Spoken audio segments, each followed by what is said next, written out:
आप सबके साथ शेयर करना है कि एक कॉमन मैन के लिए कितना मुश्किल है हर कदम पे, क्योंकि हमारे जो पॉलिसी मेकर्स हैं, जो पॉलिसी बनाते हैं, वो पॉलिसी बना तो देते हैं लेकिन उसका क्या एग्जीक्यूशन है उससे उन्हें ज़्यादा फ़र्क नहीं पड़ता।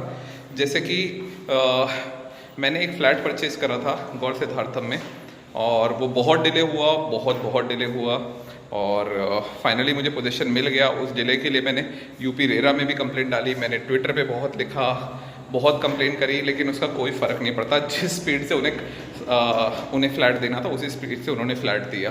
तो मैं मानूंगा कि अगर कोई भी बोलेगा कि भैया आपने रेरा में कंप्लेंट करी, हाँ बिल्कुल करी, लेकिन एज अ कॉमन मैन क्या हमारे पास इतना टाइम होता है कि हम कंप्लेंट करें और उसके बाद कंज्यूमर कोर्ट भी जाएं? ये भी सोचने वाली बात है। फिर उसके बाद मैंने बैंगलोर से दिल्ली गाज़ियाबाद अपना सामान मंगाया, अग्रवाल पैकर मूवर्स जो सबसे हाई रिप्यूटेड है उसको हायर करा। आप लगा सारी पेमेंट वो पहले ले लेते हैं, उस पेमेंट लेने के बाद इन्होंने मेरा सामान जब लोडिंग के लिए टाइम देते हैं सुबह 10 बजे का, रात के 2 बजे मेरा सामान पिकअप होता है। सोचिए कितनी दिक्कत की बात है। मेरे घर में मेरी वाइफ थी, मेरा 8 महीने का छोटा बच्चा, इतनी परेशानी हुई, लेकिन आपके पास कोई चॉइस नहीं बचती क्योंकि एक बार वो आपसे पैसे ले लेते तो आपकी सुनना बंद कर देते हैं। अब आप क्या करेंगे? बोलिए, फिर केस फाइल करिए कि आपके पास इतना टाइम है।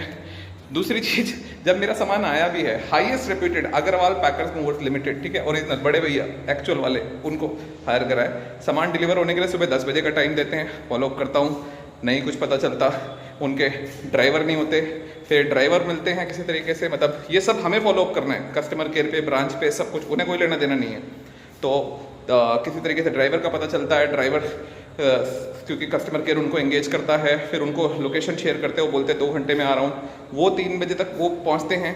उसके बाद पता चलता है इनके लोडर्स नहीं है, 1.5 घंटा वो खाली रहता है, तो उनके लोडर्स ही नहीं होते हैं। और इन सब के लिए जब भी उनसे बात करो बोलते हैं अरे हो जाएगा सर, हो जाएगा। उन्हें एक पैसे का फ़र्क नहीं पड़ता क्योंकि पेमेंट आपकी पहले ही हो चुकी है। तो क्यों मैं इस सब की बातें कर रहा हूँ?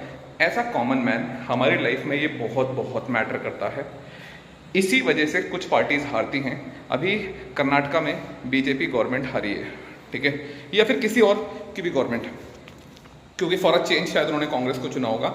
लेकिन जितने मेजर इश्यूज हैं, प्रधानमंत्री का काम है नेशनल लेवल पे काम करना, लेकिन जो लोकल लीडरशिप है, ठीक है, जो लोकल एडमिनिस्ट्रेशन है, उसका बहुत ज़रूरी है काम इन लोकल इश्यूज पे काम करना, ताकि हमारी लाइफ इजी रहे। और हमारे पास वाकई इतना टाइम नहीं होता कि हम लोग जाके हम कंज्यूमर कोर्ट में जाएं। यार हमारा आज संडे है, कल ऑफिस है, कैसे करेंगे बाकी सब चीज़ें? कंज्यूमर कोर्ट में या पुलिस में या किसी और चीज़ में जाएं? हमारे पास लिटरली इतना टाइम नहीं है। हमारे लिए वो बहुत इंपॉर्टेंट पार्टी है जो हमारी लाइफ इजी बनाती है, जो प्रोएक्टिवली हमारे इश्यूज रिजॉल्व करती है, और जो नहीं करती है और जो सिर्फ और सिर्फ एक ही तरह की बातें हमेशा करती है, पोलराइजेशन की, या फिर मैं कहूँगा हर इशू इंपॉर्टेंट है, नेशनल थ्रेट भी बहुत इंपॉर्टेंट, सबसे इंपॉर्टेंट है, उसके साथ साथ कुछ यार हम कॉमन मैन के लाइफ के इश्यूज भी इंपॉर्टेंट है। तो जो भी हमारी लाइफ को ईज देता है ना, वोट उसे मिलता है। आप कितनी भी बड़ी बड़ी बातें करिए, कितने भी बड़े बड़े चीज़ें गिनवाइए, कितने बड़े बड़े मैनिफेस्टो बनाइए और कितने बड़े बड़े भाषण दीजिए, आपने अगर कॉमन मैन की लाइफ ईजी कर दी तो आपको वोट मिलेगा, और अगर आपने कॉमन मैन की लाइफ इजी नहीं करी तो शायद आपको वोट नहीं मिलेगा। कर्नाटका में एक बहुत बड़ा रीज़न ये भी रहा मेरे ख्याल से, क्योंकि मैं खुद बैंगलोर में था, मेजर जॉब्स लूज हुई वहाँ पे, मेजर जॉब्स, ठीक है। अब सब बोलेंगे कि ये तो भैया पूरे वर्ल्ड की प्रॉब्लम है, लेकिन हमने क्या करा? मैं नहीं कहूँगा, शायद कुछ करा भी हो, लेकिन उसकी उतनी विजिबिलिटी नहीं आई। आई एम श्योर लोग उससे परेशान होंगे। और इसके अलावा काफ़ी सारे इशूज़ चल रहे थे, उन सब का शायद कोलेटेड इफेक्ट पड़ा हो। मैं इसका कोई स्पेशलिस्ट तो नहीं हूँ, लेकिन मैं एज अ कॉमन मैन अपनी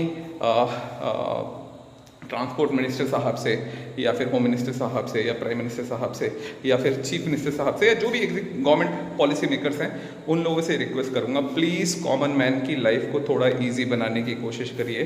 वो ऑलरेडी बहुत स्ट्रेस्ड आउट है। प्राइवेट जॉब करने वाला बंदा जिसको सुबह जाना है, शाम को आना है, Monday to Friday, Monday to Saturday कई लोगों के पास तो टाइम नहीं होता, और हमें तो कई बार जो है अपने नॉन वर्किंग डे पे भी कंट्रीब्यूट करना होता है, क्योंकि यही ग्राउंड रियलिटी है। इसलिए बहुत इंपॉर्टेंट है, बहुत इंपॉर्टेंट है। प्लीज़ हमारी लाइफ को थोड़ा इजी करिए। आप हमारी लाइफ को इजी करेंगे, हम आपको सपोर्ट करेंगे। Thank you.